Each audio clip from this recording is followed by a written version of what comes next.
जय माता दी। दोस्तों, आज हम अपना नवरात्रि के छठवें दिन हम अपना दुर्गा सप्तशती का आगे का पाठ शुरू करते हैं। पहले हम देवी कवच का पाठ करेंगे, फिर हम अर्गला स्तोत्र और फिर कीलक का पाठ करेंगे। उसके बाद हम अपने देवी दुर्गा सप्तशती के छठवें, सातवें और आठवें अध्याय का पाठन करेंगे। चलिए हम शुरू करते हैं माता रानी का नाम लेके। जय माता दी।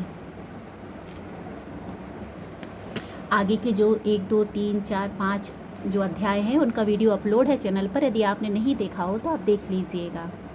मैं रोज़ दुर्गा सप्तशती के पाठ लेकर चैनल पर आती हूँ, वीडियो अपलोड करती हूँ। तो जो भी चैनल पर नए हैं उनका बहुत बहुत स्वागत है। चैनल को सब्सक्राइब कीजिएगा और बेल आइकन को क्लिक करके रखिएगा। और जो पहले से सब्सक्राइब किए हैं उनका बहुत बहुत धन्यवाद।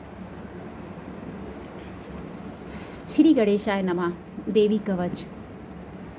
ओम चंडिका देवी को नमस्कार है। मार्कंडेय जी ने कहा, पितामह, जो इस संसार में परम गोपनीय तथा मनुष्यों की सब प्रकार से रक्षा करने वाला है और जो अब तक आपने दूसरे किसी के सामने प्रकट नहीं किया हो, ऐसा कोई साधन मुझे बताइए। ब्रह्मा जी बोले, ब्रह्मांड, ऐसा साधन तो एक देवी का कवच ही है, जो गोपनीय से भी गोपनीय, परम गोपनीय, पवित्र तथा संपूर्ण प्राणियों को तारने वाला है, उपकार करने वाला है। महामुनियों से श्रवण करो। देवी की 9 मूर्तियां हैं जिन्हें 9 दुर्गा कहते हैं। उनके पृथक पृथक नाम हैं, बतलाए जाते हैं। प्रथम नाम शैलपुत्री है, दूसरी मूर्ति का नाम ब्रह्मचारिणी है, तीसरा स्वरूप चंद्रघंटा के नाम से प्रसिद्ध है, चौथी मूर्ति को कूष्मांडा कहते हैं, 5वीं दुर्गा का नाम स्कंद माता है, देवी के छठे रूप को कात्यायनी कहते हैं, 7वां कालरात्रि और 8वां स्वरूप महागौरी के नाम से प्रसिद्ध है, 9वीं दुर्गा का नाम सिद्धिदात्री है। ये सब नाम सर्वज्ञ महात्मा वेद भगवान के द्वारा ही प्रतिपादित हुए हैं। जो मनुष्य अग्नि में जल रहा हो, रणभूमि में शत्रुओं से घिर गया हो, विषम संकट में फंस गया हो तथा इस प्रकार भय से आतुर होकर जो भगवती दुर्गा की शरण में प्राप्त हुए हों, उनका कभी कोई अमंगल नहीं होता। युद्ध के समय संकट में पड़ने पर भी उनके ऊपर कोई विपत्ति नहीं दिखाई देती। उन्हें शोक, दुख और भय की प्राप्ति नहीं होती। जिन्होंने भक्तिपूर्वक देवी का स्मरण किया है उनका निश्चय ही अभ्युदय होता है। देवेश्वरी, जो तुम्हारा चिंतन करते हैं उनकी तुम निस्संदेह रक्षा करती हो। चामुंडा देवी प्रेत पर आरूढ़ होती हैं, बाराही भैंसे पर सवारी करती है। इंद्रा का वाहन ऐरावत हाथी है। वैष्णवी देवी गरुड़ पर ही आसन जमाती है। माहेश्वरी वृषभ पर आरूढ़ होती है। कुमारी का वाहन मयूर है। भगवान विष्णु की प्रियतमा लक्ष्मी देवी कमल के आसन पर विराजमान है और हाथों में कमल धारण किए हुए हैं। वृषभ पर आरूढ़ ईश्वरी देवी ने श्वेत रूप धारण कर रखा है। ब्राह्मी देवी हंस पर बैठी हुई हैं और सब प्रकार के आभूषणों से विभूषित हैं। इस प्रकार ये सभी माताएं सब प्रकार की योग शक्तियों से संपन्न हैं। इनके सिवा और भी बहुत सी देवियां हैं जो अनेक प्रकार के आभूषणों की शोभा से युक्त तथा नाना प्रकार के रत्नों से सुशोभित हैं। ये संपूर्ण देवियां क्रोध में भरी हुई हैं और भक्तों की रक्षा के लिए रथ पर बैठी दिखाई देती हैं। ये शंख, चक्र, गदा, शक्ति, हल और मुशल, खेटक और तोमर, परशु तथा पाश, कुंत और त्रिशूल एवं उत्तम सारक, धनुष आदि अस्त्र शस्त्र अपने हाथों में धारण करती हैं। दैत्यों के शरीर का नाश करना, भक्तों को अभयदान देना और देवताओं का कल्याण करना, यही उनके शस्त्र धारण का उद्देश्य है। कवच आरंभ करने के पहले इस प्रकार प्रार्थना करनी चाहिए। महान रौद्र रूप, अत्यंत घोर पराक्रम, महान बल और महान उत्साह वाली देवी, तुम महान भय का नाश करने वाली हो, तुम्हें नमस्कार है। तुम्हारी ओर देखना भी कठिन है। शत्रुओं का भय बढ़ाने वाली जगदम्बिके, मेरी रक्षा करो। पूर्व दिशा में इंद्री, इंद्र शक्ति मेरी रक्षा करे। अग्निकोण में आग्री शक्ति, अग्निकोण में अग्नि शक्ति, दक्षिण दिशा में वाराही तथा नैऋत्य कोण में खटक धारणी मेरी रक्षा करें। पश्चिम दिशा में वारुणी, वायव्य कोण में मृग पर सवारी करने वाली देवी मेरी रक्षा करें। उत्तर दिशा में कौमारी और ईशान कोण में शूल धारणी देवी रक्षा करें। ब्रह्माणी, तुम ऊपर की ओर से मेरी रक्षा करो और वैष्णवी देवी नीचे की ओर से मेरी रक्षा करें। इसी प्रकार सबको अपना वाहन बनाने वाली चामुंडा देवी दशों दिशाओं में मेरी रक्षा करें। जया आगे से और विजया पीछे की ओर से मेरी रक्षा करें। वाम भाग में अजिता और दक्षिण भाग में अपराजिता रक्षा करे। उद्योतनी शिखा की रक्षा करे। उमा मेरे मस्तक पर विराजमान होकर रक्षा करे। ललाट में मालाधरी रक्षा करे और यशस्विनी देवी मेरी भौहों का संरक्षण करे। भौहों के मध्य भाग में त्रिनेत्रा और नथनों की अमघंटा देवी रक्षा करे। दोनों नेत्रों के मध्य भाग में शंखनी और कानों में द्वारवासिनी रक्षा करे। कालिका देवी कपोलों की तथा भगवती चाकरी कानों की मूल भाग की रक्षा करे। नासिका में सुगंधा और ऊपर की ओठ में चर्चिका देवी रक्षा करे। नीचे की ओठ में अमृत कला तथा जिह्वा में सरस्वती देवी रक्षा करे। कौमारी दांतों की और चंडिका कंठ प्रदेश की रक्षा करे। चित्रघंटा गले की घाटी की और महामाया तालु में रहकर रक्षा करे। कामाक्षी ठोड़ी की और शर्मंगला मेरी वाड़ी की रक्षा करे। भद्रकाली ग्रीवा में और धनुर्धरी पृष्ठवंश मेरुदंड में रहकर रक्षा करे। कंठ के बाहरी भाग में नील ग्रीवा और कंठ की नली में नलकुबरी रक्षा करे। दोनों कंधों में खड्गनी और मेरी दोनों भुजाओं की वज्रधारणी रक्षा करे। मेरे दोनों हाथों में दंडनी और अंगुलियों में अंबिका रक्षा करे। शूलेश्वरी नखों की रक्षा करे। कुलेश्वरी कुची पेट में रहकर रक्षा करे।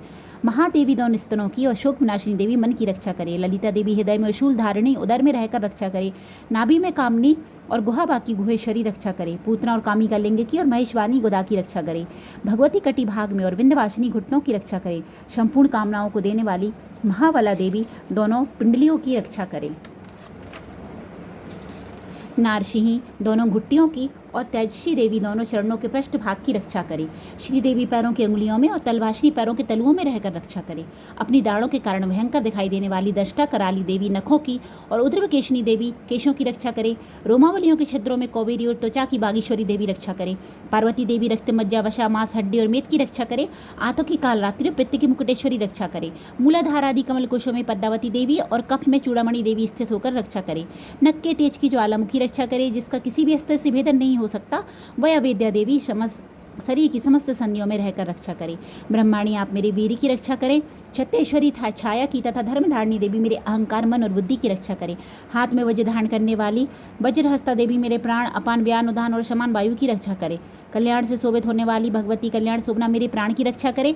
रस रूप गंध शब्द और स्पर्श इन विषयों का अनुभव करते समय योगिनी देवी रक्षा करे तथा सतगुण रजोगुण और तमोगुण की रक्षा सदा नारायणी देवी करे। वाराही आयु की रक्षा करे। वैष्णवी धर्म की रक्षा करे तथा चक्रिणी चक्र धारण करने वाली देवी यश कीर्ति लक्ष्मी धन तथा विद्या की रक्षा करे। इंद्राणी आप मेरे गोत्र की रक्षा करें। चंडी के तुम मेरे पशुओं की रक्षा करो। महालक्ष्मी पुत्रों की रक्षा करे और भैरवी पत्नी की रक्षा करे। मेरे पथ की सुप्ता तथा मार्ग की क्षेमकरी रक्षा करे। राजा के दरबार में महालक्ष्मी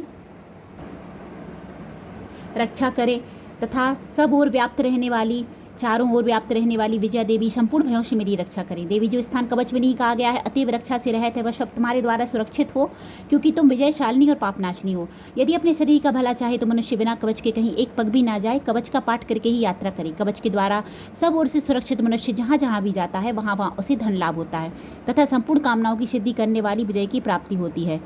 वह जिस अभीष्ट वस्तु का चिंतन करता है उसको निश्चय ही प्राप्त कर लेता है। वह पुरुष इस पृथ्वी पर तुलना रहित महान ऐश्वर्य का भागी होता है।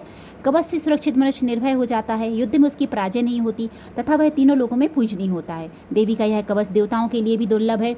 जो प्रतिदिन नियम पूर्वक तीनों संध्याओं के समय श्रद्धा के साथ इसका पाठ करता है उसे देवी कला प्राप्त होती है तथा वह तीनों लोकों में कहीं भी पराजित नहीं होता। इतना ही नहीं, वह अपमृत्यु से रहे तो 100 से भी अधिक वर्ष तक जीवित रहता है। मकड़ी, चेचक और कोड़ आदि उसकी संपूर्ण व्याधियां नष्ट हो जाती हैं। कनेर, भांग, अफीम, धतूरे आदि का स्थावर विष, सांप और बिच्छू के आदि के काटने से चढ़ा हुआ जगम विष तथा अहिफेन और तेल के संयोग आदि से बनने वाला कृत्रिम विष, ये सभी प्रकार के विष दूर हो जाते हैं, उनका कोई असर नहीं होता। इस पृथ्वी पर मारण, मोहन आदि जितने आभिचारिक प्रयोग होते हैं तथा इस प्रकार के जितने मंत्र यंत्र होते हैं वे सब इस कवच को हृदय में धारण कर लेने पर उस मनुष्य को देखते ही भाग जाते हैं, नष्ट हो जाते हैं। ये ही नहीं, पृथ्वी पर विचरने वाले ग्राम देवता, आकाशचारी देव, विशेष जल के संबंध से प्रकट होने वाले गण, उपदेश मात्र से सिद्ध होने वाले निम्न कोटि के देवता, अपने जन्म के साथ प्रकट होने वाले देवता, कुल देवता, माला, कंठमाला आदि, डाकनी, शाकनी, अंतरिक्ष में विचरने वाली अत्यंत बलवती भयानक डाकनियाँ, ग्रह, भूत, पिशाच, यक्ष, गंधर्व, राक्षस, ब्रह्मा राक्षस, बेताल, कुष्मांड और भैरव आदि अनिष्टकारक देवता भी हृदय में कवच धारण किए रहने पर उस मनुष्य को देखते ही भाग जाते हैं। कवचधारी पुरुष को राजा से सम्मान वृद्धि प्राप्त होती है। यह कवच मनुष्य के तेज की वृद्धि करने वाला और उत्तम है। कवच का पाठ करने वाला पुरुष अपनी कीर्ति से विभूषित भूतल पर अपने श्रेष्ठ के साथ साथ वृद्धि को प्राप्त होता है। जो पहले कवच का पाठ करके उसके बाद सप्तशती चंडी का पाठ करता है, उसकी जब तक वन पर्वत और कानूनों सहित यह पृथ्वी टिकी रहती है तब तक यहाँ पुत्र पौत्र आदि संतान परंपरा बनी रहती है। फिर देह का अंत होने पर वह पुरुष पर भगवती महामाया के प्रसाद से उस नित्य परम पद को प्राप्त होता है, जो देवताओं के लिए भी दुर्लभ है। वह सुंदर दिव्य रूप धारण करता और कल्याणमय शिव के साथ आनंद का भागी होता है। देवी कवच संपूर्ण। अब हम अगला स्तोत्र का पाठ करेंगे। अगला स्तोत्र। श्री गणेशाय नमः। ओम चंडिका देवी को नमस्कार है। मार्कंडेय जी कहते हैं, जयंती, मंगला, काली, भद्रकाली, कपालिनी, दुर्गा, क्षमा, शिवा, धात्री, स्वाहा और सुधा, इन नामों से प्रसिद्ध जगदम्बिके तुम्हें मेरा नमस्कार हो। देवी चामुंडी तुम्हारी जय हो। संपूर्ण प्राणियों की पीड़ा हरने वाली देवी तुम्हारी जय हो। सब में व्याप्त रहने वाली देवी तुम्हारी जय हो। काल रात्रि तुम्हें नमस्कार हो। मधु और कैटअप को मारने वाली तथा ब्रह्मा जी को वरदान देने वाली देवी तुम्हें नमस्कार है। तुम मुझे रूप दो जय दो, यश दो और काम क्रोध आदि शत्रुओं का नाश करो। महिषासुर का नाश करने वाली तथा भक्तों को सुख देने वाली देवी तुम्हें नमस्कार है। तुम रूप दो, जय दो, यश दो और काम क्रोध आदि शत्रुओं का नाश करो। रक्तबीज का वध और चंडमुंड का विनाश करने वाली देवी तुम्हें नमस्कार है। तुम रूप दो, जय दो, यश दो और काम क्रोध आदि शत्रुओं का नाश करो। शुंभ और निशुंभ तथा धूम्रलोचन का मर्दन करने वाली देवी तुम रूप दो, जय दो, यश दो और काम क्रोध आदि शत्रुओं का नाश करो। सबके द्वारा वंदित युगल चरणों वाली तथा संपूर्ण सौभाग्य प्रदान करने वाली देवी तुम रूप दो, जय दो, यश दो और काम क्रोध आदि शत्रुओं का नाश करो। देवी तुम्हारे रूप और चरित्र अचिंत्य हैं। तुम समस्त शत्रुओं का नाश करने वाली हो। रूप दो, जय दो, यश दो और काम क्रोध आदि शत्रुओं का नाश करो। पाप को दूर करने वाली चंडी के जो भक्तिपूर्वक तुम्हारे चरणों में सर्वदा मस्तक झुकाते हैं उन्हें रूप दो, जय दो, यश दो और उनके काम क्रोध आदि शत्रुओं का नाश करो। रोगों का नाश करने वाली चंडी के जो भक्तिपूर्वक तुम्हारी स्तुति करते हैं उन्हें रूप दो, जय दो, यश दो और उनके काम क्रोध आदि शत्रुओं का नाश करो। चंडी के इस संसार में जो भक्तिपूर्वक तुम्हारी पूजा करते हैं उन्हें रूप दो, जय दो, यश दो और उनके काम क्रोध आदि शत्रुओं का नाश करो। मुझे सौभाग्य दो, आरोग्य दो, परम सुख दो, रूप दो, जय दो, यश दो और मेरे काम क्रोध आदि शत्रुओं का नाश करो। जो मुझसे द्वेष रखते हैं उनका नाश और मेरे बल की वृद्धि करो। रूप दो, जय दो, यश दो, मेरे काम क्रोध आदि शत्रुओं का नाश करो। देवी मेरा कल्याण करो, मुझे उत्तम संपत्ति प्रदान करो। रूप दो, जय दो, यश दो, काम क्रोध आदि शत्रुओं का नाश करो। अंबिके देवता और असुर दोनों ही अपने माथे के मुकुट की मणियों को तुम्हारे चरणों पर घिसते रहते हैं। तुम रूप दो, जय दो, यश दो और काम क्रोध आदि शत्रुओं का नाश करो। तुम अपने भक्तजन को विद्वान, यशस्वी और लक्ष्मीमान बनाओ तथा रूप दो, जय दो, यश दो और काम क्रोध आदि शत्रुओं का नाश करो। प्रचंड दैत्यों के दर्प का दलन करने वाली चंडी के मुझ शरणागत को रूप दो, जय दो, यश दो और मेरे काम क्रोध आदि शत्रुओं का नाश करो। चतुर्मुख ब्रह्मा जी के द्वारा प्रशंसित चार भुजाधारिणी परमेश्वरी तुम रूप दो, जय दो, यश दो और काम क्रोध आदि शत्रुओं का नाश करो। देवी अंबिके भगवान विष्णु नित्य निरंतर भक्तिपूर्वक तुम्हारी स्तुति करते रहते हैं। तुम रूप दो, जय दो, यश दो और काम क्रोध आदि शत्रुओं का नाश करो। हिमालय कन्या पार्वती के पति महादेव जी के द्वारा प्रशंसित होने वाली परमेश्वरी तुम रूप दो, जय दो, यश दो और काम क्रोध आदि शत्रुओं का नाश करो। सचिपति इंद्र के द्वारा सद्भाव से पूजित होने वाली परमेश्वरी तुम रूप दो, जय दो, यश दो और काम क्रोध आदि शत्रुओं का नाश करो। प्रचंड भुजदंडों वाले दैत्यों का घमंड चूर करने वाली देवी तुम रूप दो, जय दो, यश दो और काम क्रोध आदि शत्रुओं का नाश करो। देवी अंबिके तुम अपने भक्तजनों को सदा असीम आनंद प्रदान करती हो। मुझे रूप दो, जय दो, यश दो और मेरे काम क्रोध आदि शत्रुओं का नाश करो।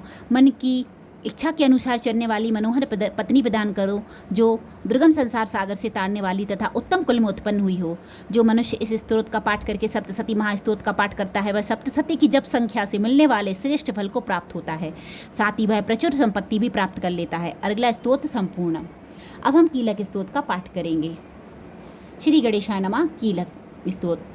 ओम चंडिका देवी को नमस्कार है। मार्कंडेय जी कहते हैं, विशुद्ध ज्ञान ही जिनका शरीर है, तीनों वेद ही जिनके दिव्य नेत्र हैं, जो कल्याण प्राप्ति के हेतु हैं तथा अपने मस्तक पर अर्धचंद्र का मुकुट धारण करते हैं, उन भगवान शिव को नमस्कार है। मंत्रों का जो अभी कीलक है अर्थात मंत्रों की सिद्धि में विघ्न उपस्थित करने वाले शाप रूपी कीलक का जो निवारण करने वाला है, उस सप्तसती स्तोत्र को संपूर्ण रूप से जानना चाहिए और जानकर उसकी उपासना करनी चाहिए। यद्यपि सप्तसती के अतिरिक्त अन्य मंत्रों के जप में भी जो निरंतर लगा रहता है वह भी कल्याण का भागी होता है। उसके भी उच्चाटन आदि कर्म सिद्ध होते हैं तथा उसे भी समस्त दुर्लभ वस्तुओं की प्राप्ति हो जाती है। तथापि जो अन्य मंत्रों का जप न करके केवल इस सप्तसती नामक स्तोत्र से ही देवी की स्तुति करते हैं, उन्हें स्तुति मात्र से ही सच्चिदानंद स्वरूपिणी देवी सिद्ध हो जाती हैं। उन्हें अपने कार्य की सिद्धि के लिए मंत्र, औषधि तथा अन्य किसी साधन के उपयोग की आवश्यकता नहीं रहती। बिना जप के ही उनके उच्चाटन आदि समस्त अभिचारिक कर्म सिद्ध हो जाते हैं। इतना ही नहीं, उनकी संपूर्ण अभिष्ट वस्तुएं भी सिद्ध होती हैं। लोगों के मन में यह शंका थी कि जब केवल सप्तसती की उपासना से अथवा सप्तसती को छोड़कर अन्य मंत्रों की उपासना से भी सामान्य रूप से सब कार्य सिद्ध होते हैं, तब इनमें श्रेष्ठ कौन सा साधन है। लोगों की इस शंका को सामने रखकर भगवान शंकर ने अपने पास आए हुए जिज्ञासुओं को समझाया कि यह सप्तसती नामक संपूर्ण स्तोत्र ही सर्वश्रेष्ठ एवं कल्याणमय है। तदनंतर भगवती चंडिका के सप्तसती नामक स्तोत्र को भगवान महादेव जी ने गुप्त कर दिया। सप्तसती के पाठ से जो पुण्य फल प्राप्त होता है उसकी कभी समाप्ति नहीं होती, किंतु अन्य मंत्रों के जप जन्य पुण्य की समाप्ति हो जाती है। अतः भगवान शिव ने अन्य मंत्रों की अपेक्षा जो सप्तशती की ही श्रेष्ठता का निर्णय किया उसे यथार्थ ही जानना चाहिए। अन्य मंत्रों का जप करने वाला पुरुष भी यदि सप्तशती के स्तोत्र और जप का अनुष्ठान कर ले तो वह भी पूर्ण रूप से ही कल्याण का भागी होता है। इसमें तनिक भी संदेह नहीं है। जो साधक कृष्ण पक्ष की चतुर्दशी अथवा अष्टमी को एकाग्रचित होकर भगवती की सेवा में अपना समस्त सर्वस्व समर्पित कर देता है और फिर उसे प्रसाद रूप से ग्रहण करता है, उसी पर भगवती प्रसन्न होती हैं, अन्यथा उनकी प्रसन्नता नहीं प्राप्त होती। इस प्रकार सिद्धि के प्रतिबंधक रूप कील के द्वारा महादेव जी ने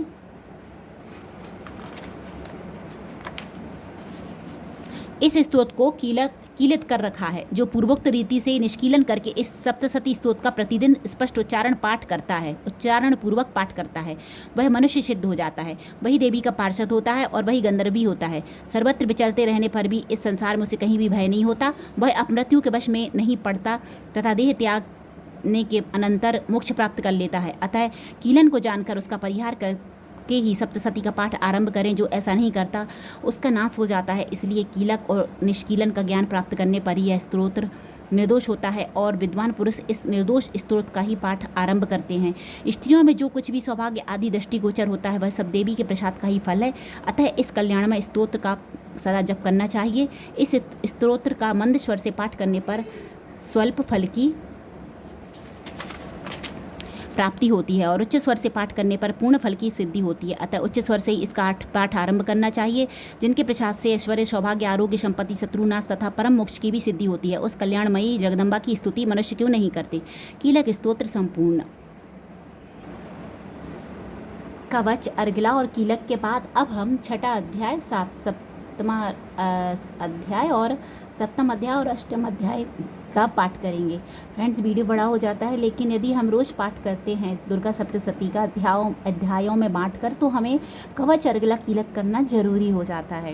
इसीलिए वीडियो लंबा हो गया यह मत सोचिए आप। इसके तभी फल मिलता है हमें सप्तशती के पाठ का जब हम ये तीनों इनके पहले करते हैं और यह करना बहुत ज़रूरी होता है। चलिए शुरू करते हैं दुर्गा सप्तशती का पाठ। छठा अध्याय, धूम्रलोचन वध।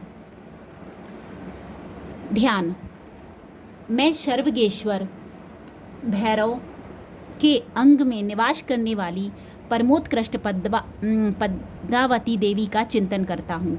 वे नागराज के आसन पर बैठी हैं। नागों के फणों में सुशोभित होने वाली मणियों की विशाल माला से उनकी देहमाला उद्भासित हो रही है। सूर्य के समान उनका तेज है। 3 नेत्र उनकी शोभा बढ़ा रहे हैं। वे हाथों में माला, कुंभ, कपाल और कमल लिए हुए हैं तथा उनके मस्तक में अर्धचंद्र का मुकुट सुशोभित है। ऋषि कहते हैं, देवी का यह कथन सुनकर दूत को बड़ा अमर्ष हुआ और उसने दैत्यराज के पास जाकर सब समाचार विस्तार पूर्वक कह सुनाया। दूत के उस वचन को सुनकर दैत्यराज कुपित हो उठा और दैत्य सेनापति धूम्रलोचन से बोला, धूम्रलोचन, तुम शीघ्र अपनी सेना के साथ लेकर जाओ और उस दुष्टा के केस पकड़कर घसीटते हुए उसे बलपूर्वक यहाँ ले आओ। उसकी रक्षा करने के लिए यदि कोई दूसरा खड़ा हो तो वह देवता, यक्ष अथवा गंधर्व भी क्यों ना हो, उसे अवश्य मार डालना। ऋषि कहते हैं, शुंभ के इस प्रकार आज्ञा देने पर वह धूम्रलोचन दैत्य 60,000 असुरों की सेना को साथ लेकर वहां से तुरंत चल दिया। वहां पहुंचकर उसने हिमालय पर रहने वाली देवी को देखा और ललकार कर कहा, अरे तू शुंभ ने शुंभ के पास चल। यदि इस समय प्रसन्नतापूर्वक मेरे स्वामी के समीप नहीं चलेगी तो मैं बलपूर्वक झोंटा पकड़कर घसीटते हुए तुझे ले चलूँगा। देवी बोली, तुम्हें दैत्यों के राजा ने भेजा है, तुम स्वयं भी बलवान हो और तुम्हारे साथ विशाल सेना भी है। ऐसी दशा में यदि मुझे बलपूर्वक ले चलोगे तो मैं तुम्हारा क्या कर सकती हूँ। ऋषि कहते हैं, देवी की यूँ कहने पर असुर धूम्रलोचन उनकी ओर दौड़ा। तब अंबिका ने हूँ शब्द के उच्चारण मात्र से उसे भस्म कर दिया। फिर तो क्रोध में भरी हुई दैत्यों की विशाल सेना और अंबिका ने एक दूसरे पर तीखे सहायकों, शक्तियों तथा फर्शों की वर्षा आरंभ की। इतने में ही देवी का वाहन सिंह क्रोध में भरकर भयंकर गर्जना करके गर्दन के बालों को हिलाता हुआ असुर की सेना में कूद पड़ा। उसने कुछ दैत्यों को पंजों की मार से, कितनों को अपने जबड़ों से और कितने ही महादैत्यों को पटककर ओट की दाढ़ों से घायल करके मार डाला। उस सिंह ने अपने नखों से कितनों के पेट फाड़ डाले और थप्पड़ मारकर कितनों के सिर धड़ से अलग कर दिए। कितनों की भुजाएं और मस्तक काट डाले तथा अपनी गर्दन के बाल हिलाते हुए उसने दूसरे दैत्यों के पेट फाड़कर उनका रक्त चूस लिया। अत्यंत क्रोध में भरे हुए देवी के वाहन उस महाबली सिंह ने क्षण भर में ही असुरों की सारी सेना का संहार कर डाला। शुंभ ने जब सुना कि देवी ने धूम्रलोचन असुर को मार डाला तथा उसके सिंह ने सारी सेना का सफाया कर डाला, तब उस दैत्यराज को बड़ा क्रोध हुआ। उसका ओठ कांपने लगा। उसने चंड और मुंड नामक 2 महादैत्यों को आज्ञा दी, हे चंड और हे मुंड, तुम लोग बहुत बड़ी सेना लेकर वहां जाओ। उस देवी के झोंटे पकड़कर अथवा उसे बांधकर शीघ्र यहाँ ले आओ। यदि इस प्रकार उसको लाने में संदेह हो तो युद्ध में सब प्रकार के अस्त्र शस्त्रों तथा समस्त आसुरी सेना का प्रयोग करके उसकी हत्या कर डालना। उस दुष्टा की हत्या होने तथा सिंह के भी मारे जाने पर उस अंबिका को बांधकर साथ ले शीघ्र ही लौट आना। इस प्रकार श्री मार्कंडेय पुराण में सावर्णिक मनमंत्र की कथा के अंतर्गत देवी महात्म्य में धूम्रलोचन वध नामक 6वां अध्याय पूरा हुआ। 7वां अध्याय चंड और मुंड का वध। ध्यान। मैं मातंगी देवी का ध्यान करता हूँ। वे रत्नमय सिंहासन पर बैठकर पढ़ते हुए तोते का मधुर शब्द सुन रही हैं। उनके शरीर का वर्ण श्याम है। वे अपना एक पैर कमल पर रखे हुए हैं और मस्तक पर अर्ध चंद्र धारण करती हैं तथा कलहार पुष्पों की माला धारण किए वीणा बजाती हैं। उनके अंग में कशी हुई चोली शोभा पा रही है। वे लाल रंग की साड़ी पहने हाथ में शंखमय पात्र लिए हुए हैं। उनके बदन पर मधु का हल्का हल्का प्रभाव जान पड़ता है और ललाट में बेदी शोभा दे रही है। ऋषि कहते हैं, तदनंतर शुंभ की आज्ञा पाकर वे चंड मुंड आदि दैत्य चतुरंगड़ी सेना के साथ अस्त्र शस्त्रों से सुसज्जित हो चल दिए। फिर गिरिराज हिमालय के सुवर्ण में ऊंचे शिखर पर पहुंचकर उन्होंने सिंह पर बैठी देवी को देखा। वे मंद मंद मुस्कुरा रही थीं। उन्हें देखकर दैत्य लोग तत्परता से पकड़ने का उद्योग करने लगे। किसी ने धनुष तान लिया, किसी ने तलवार संभाली और कुछ लोग देवी के पास आकर खड़े हो गए। तब अंबिका ने उन शत्रुओं के प्रति बड़ा क्रोध किया। उस समय क्रोध के कारण उनका मुख काला पड़ गया, ललाट में भौहें टेढ़ी हो गईं और वहां से तुरंत विकराल मुखी काली प्रकट हुई, जो तलवार और पाश लिए हुए थी। वे विचित्र खटवाग धारण किए और चीते के चर्म की साड़ी पहने नरमुंडों की माला से विभूषित थी। उनके शरीर का मांस सूख गया था, केवल हड्डियों का ढांचा था, जिससे वे अत्यंत भयंकर जान पड़ती थीं। उनका मुख बहुत विशाल था। जीभ लपलपाने के कारण वे और भी डरावनी प्रतीत होती थीं। उनकी आंखें भीतर की ओर धसी हुई और कुछ लाल थीं। वे अपनी भयंकर गर्जना से संपूर्ण दिशाओं को गुंजा रही थीं। बड़े बड़े दैत्यों का वध करती हुई वे कालिका देवी बड़े वेग से दैत्यों की उस सेना पर टूट पड़ी और उन सबको भक्षण करने लगी। वे पार्श्वरक्षकों, अकुशधारी महावतों, योद्धाओं और घंटा सहित कितने ही हाथियों को एक ही हाथ से पकड़कर मुँह में डाल लेती थी। इसी प्रकार घोड़े, रथ और सारथी के साथ रथी सैनिकों को मुँह में डालकर वे उन्हें बड़े भयानक रूप से चबा डालती थी। किसी के बाल पकड़ लेती, किसी का गला दबा देती, किसी को पैरों से कुचल डालती और किसी को छाती के धक्के से गिराकर मार डालती थी। वे असुरों के छोड़े हुए बड़े बड़े अस्त्र शस्त्र मुँह से पकड़ लेती और रोष में भरकर उनको दांतों से पीस डालती थी। काली ने बलवान एवं दुरात्मा दैत्यों की वह सारी सेना रौंद डाली, खा डाली और कितनों को मार भगाया। कोई तलवार के घाट उतारे गए, कोई खटवाक से पीटे गए और कितने ही असुर दांतों के अग्रभाग से कुचले जाकर मृत्यु को प्राप्त हुए। इस प्रकार देवी ने असुरों की उस सारी सेना को क्षण भर में मार गिराया। यह देख चंड उन अत्यंत भयानक काली देवी की ओर दौड़ा तथा महादैत्य मुंड ने भी अत्यंत भयंकर बाणों की वर्षा से तथा हजारों बार चलाए हुए चक्रों से उन भयानक नेत्र वाली देवी को आच्छादित कर दिया।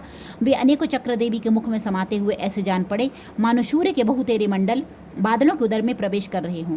तब भयंकर गर्जना करने वाली काली ने अत्यंत रोष में भरकर विकट अट्टहास किया। उस समय उनके विकराल बदन के भीतर कठिनता से देखे जा सकने वाले दांतों की प्रभा से वे अत्यंत उज्जवल दिखाई देती थीं। देवी ने बहुत बड़ी तलवार हाथ में ले हंग का उच्चारण करके चंड पर धावा किया और उसके केश पकड़कर उसी तलवार से उसका मस्तक काट डाला। चंड को मारा गया देखकर मुंड भी देवी की ओर दौड़ा। तब देवी ने रोष में भरकर उसे भी तलवार से घायल करके पृथ्वी पर धरती पर सुला दिया। महापराक्रमी चंड और मुंड को मारा गया देख मरने से बची हुई बाकी सेना भय से व्याकुल हो चारों ओर भाग गई। तदनंतर काली ने चंड और मुंड का मस्तक हाथ में ले चंडिका के पास जाकर प्रचंड अट्टहास करते हुए कहा, देवी, मैंने चंड और मुंड नामक इन 2 महापशुओं को तुम्हें भेंट किया है। अब युद्ध यज्ञ में तुम शुंभ और निशुंभ का स्वयं ही वध करना। ऋषि कहते हैं, वहां लाए हुए उन चंड मुंड नामक महादैत्यों को देखकर कल्याणमयी चंडी ने काली से मधुर वाणी में कहा, देवी, तुम चंड और मुंड को लेकर मेरे पास आई हो, इसलिए संसार में चामुंडा के नाम से तुम्हारी ख्याति होगी। इस प्रकार श्री मार्कंडेय पुराण में सावर्णिक मनमंत्र की कथा के अंतर्गत देवी महात्म्य में चंड मुंड वध नामक 7वां अध्याय पूरा हुआ। 8वां अध्याय रक्तबीज वध। रक्तबीज वध। ध्यान। मैं अणिमा आदि सिद्धिमय किरणों से आवृत भवानी का ध्यान करता हूँ। उनके शरीर का रंग लाल है, नेत्रों में करुणा लहरा रही है तथा हाथों में पाश, अंकुश, बाण और धनुष शोभा पाते हैं। ऋषि कहते हैं, चंड और मुंड नामक दैत्यों के मारे जाने तथा बहुत सी सेना का संहार हो जाने पर दैत्यों के राजा प्रतापी शुंभ के मन में बड़ा क्रोध हुआ और उसने दैत्यों की संपूर्ण सेना को युद्ध के लिए कूच करने की आज्ञा दी। वह बोला, आज उदायुध नाम के 86 दैत्य सेनापति अपनी सेनाओं के साथ युद्ध के लिए प्रस्थान करें। कंबू नाम वाले दैत्यों के 84 सेना नायक अपनी वाहिनी से घिरे हुए यात्रा करें। 50 कोटि वीर्य कुल के और 100 धौम्र कुल के असुर सेनापति मेरी आज्ञा से सेना सहित कूच करें। कालक, दौर, हृद, मौर्य और काल के असुर भी युद्ध के लिए तैयार हो मेरी आज्ञा से तुरंत प्रस्थान करें। भयानक शासन करने वाला असुरराज शुंभ इस प्रकार आज्ञा दे सहस्त्रों बड़ी बड़ी सेनाओं के साथ युद्ध के लिए प्रस्थित हुआ। उसकी अत्यंत भयंकर सेना आती देख चंडिका ने अपने धनुष की टंकार से पृथ्वी और आकाश के बीच का भाग गुंजा दिया। राजन, तदनंतर देवी की सिंह ने भी बड़े जोर जोर से दहाड़ना आरंभ किया। फिर अंबिका ने घंटे के शब्द से उस ध्वनि को और भी बढ़ा दिया। धनुष की टंकार, सिंह की दहाड़ और घंटे की ध्वनि से संपूर्ण दिशाएं गूंज उठी। उस भयंकर शब्द से काली ने अपने विकराल मुख को और भी बढ़ा लिया तथा इस प्रकार वे विजयनी हुई। उस तुमुल नाद को सुनकर दैत्यों की सेनाओं ने चारों ओर से आकर चंडिका देवी, सिंह तथा काली देवी को क्रोधपूर्वक घेर लिया। राजन, इसी बीच में असुरों के विनाश तथा देवताओं के अभ्युदय के लिए ब्रह्मा, शिव, कार्तिकेय, विष्णु तथा इंद्र आदि देवों की शक्तियां जो अत्यंत पराक्रम और बल से संपन्न थीं, उनके शरीरों से निकलकर उन्हीं के रूप में चंडिका देवी के पास गईं।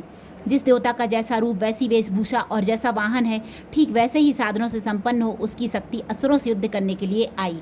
सबसे पहले हंस युक्त विमान पर बैठी हुई अक्ष, शूत्र और कमंडलों से सुशोभित ब्रह्मा जी की शक्ति उपस्थित हुई, जिसे ब्रह्माणी कहते हैं।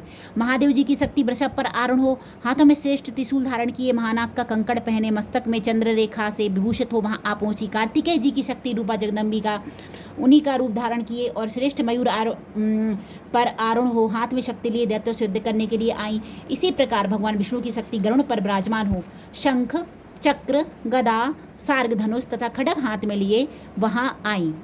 अनुपम यज्ञ वाराह का रूप धारण करने वाले श्री हरि की जो शक्ति है, वह भी 12 शरीर धारण करके वहां उपस्थित हुई।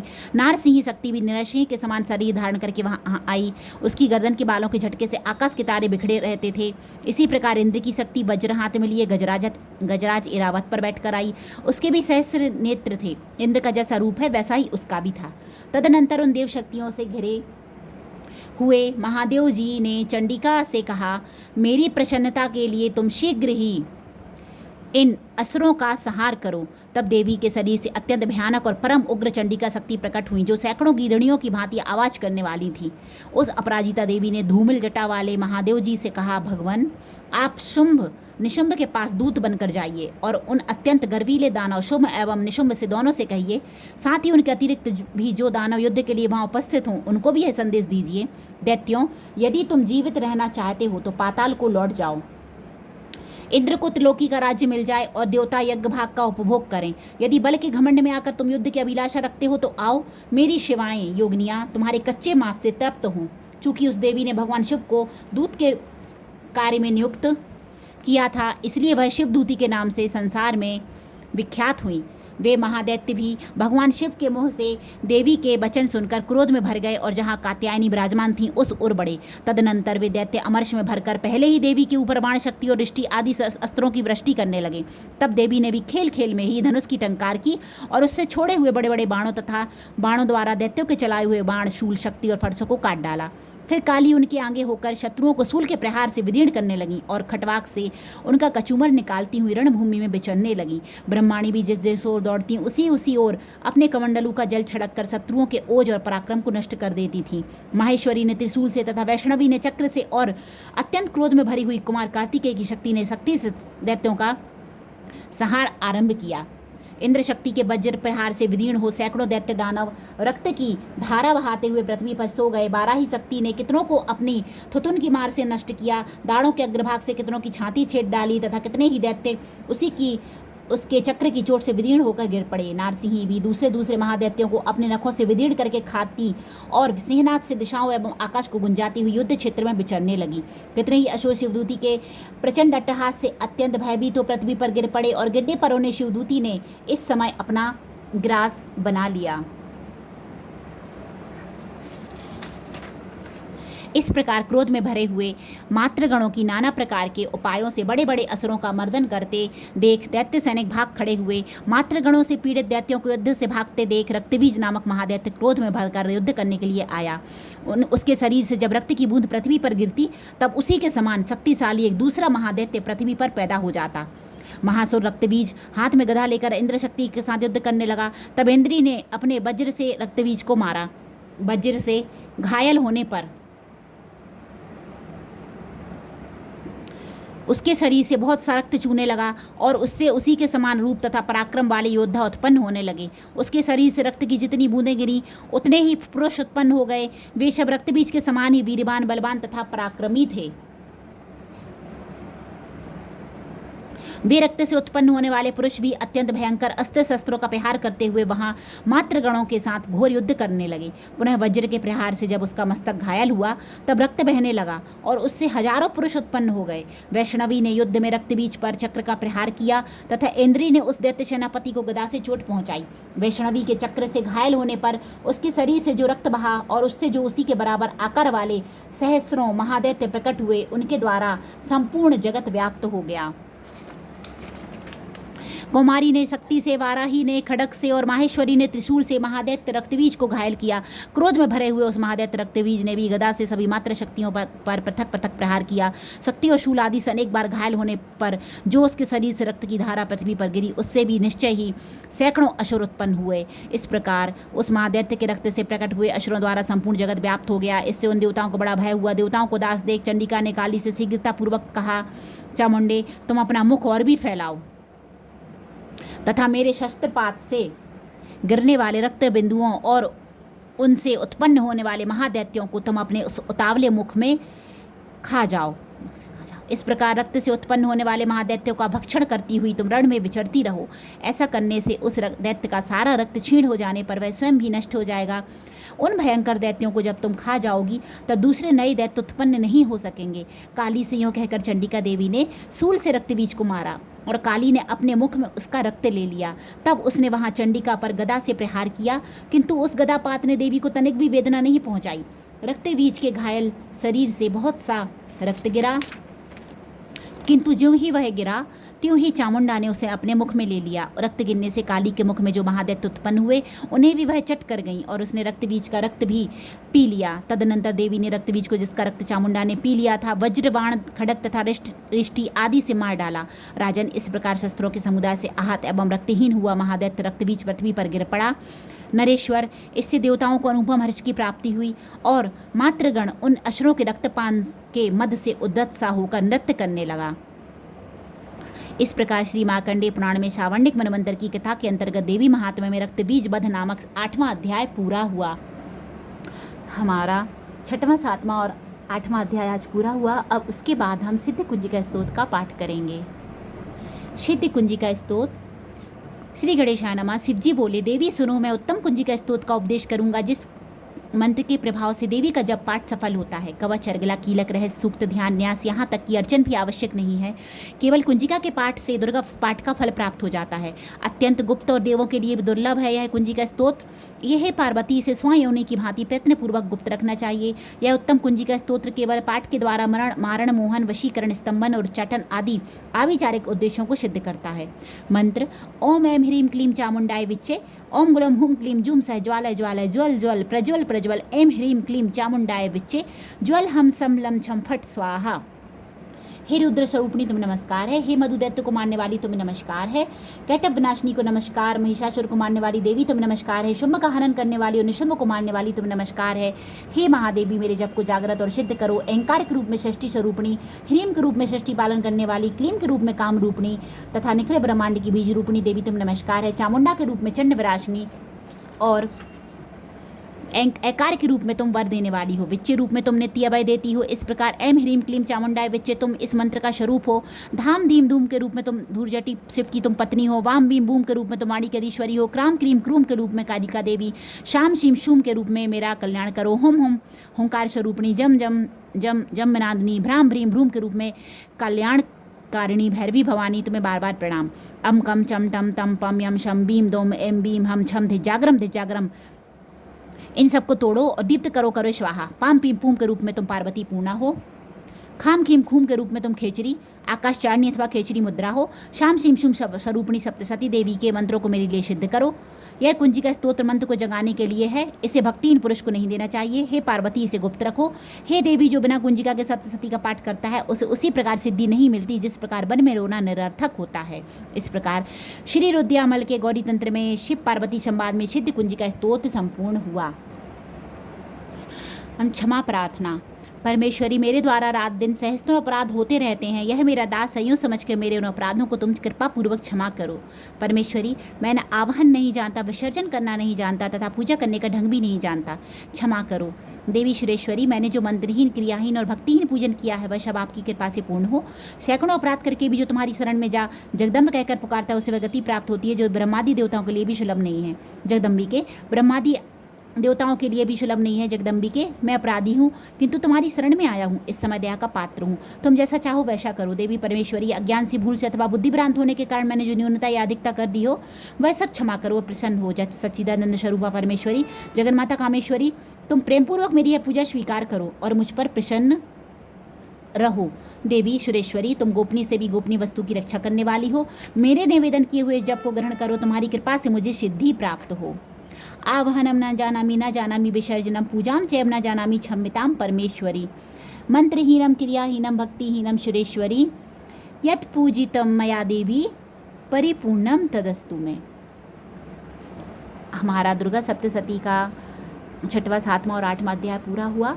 अब हम आगे का अध्याय कल लेकर आएंगे और मैंने बहुत स्पष्टता से और जल्दी मैंने पढ़ने की पूरी कोशिश की है जिससे गलतियां भी ना हो, आपको अच्छे से समझ में आए और हमारा पाठ भी पूरा हो जाए। इससे ज़्यादा जल्दी नहीं हो सकता है दोस्तों। तो वीडियो आपको अच्छा लगा हो तो चैनल को सब्सक्राइब और वीडियो को लाइक अवश्य कर दीजिएगा। आप वीडियो देख लेते हैं लेकिन लाइक नहीं करते हैं, प्लीज़ वीडियो लाइक कर दीजिएगा। और मैं आगे का पाठ लेकर आऊँगी। आगे के जितने भी अध्याय रह गए हैं आपको रोज़ एक वीडियो मिलेगा और नवरात्रि तक हमारा 9वीं के दिन तक पूरा दुर्गा सप्तशती का पाठ हो जाएगा। तो राधे राधे, जय माता दी।